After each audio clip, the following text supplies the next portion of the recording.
Hello and welcome back to Socialism Sunday. This is the series where I tell you about one story that's featured in Against the Current, a socialist journal, a week in the hopes that you go check it out.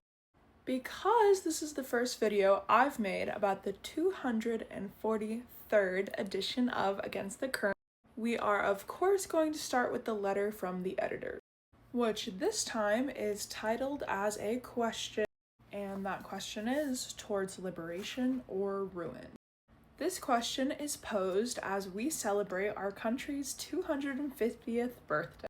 As these America 250 celebrations continue, we must ask, how will this momentous occasion be remembered?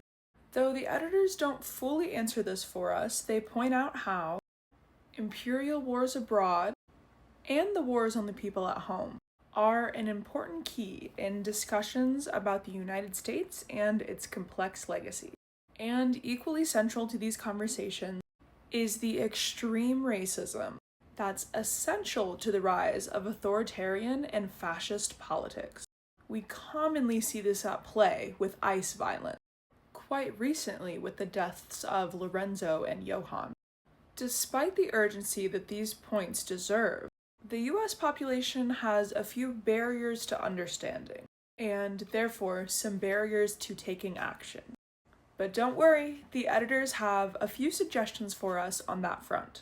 Ultimately, it is clear that the left is still lacking in crucial infrastructure that remains to be built from the ground up.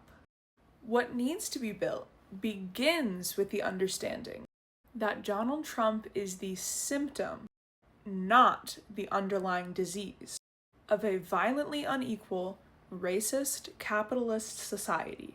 And to help our communities understand this point, it requires building working class solidarity and extending it to a global level.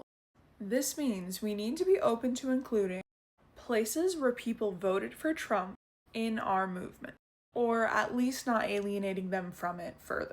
This also means we must not forget Palestine, but include other fights for self-determination in our advocacy, including Ukraine, Cuba, Venezuela, West Papua, and many, many, many others.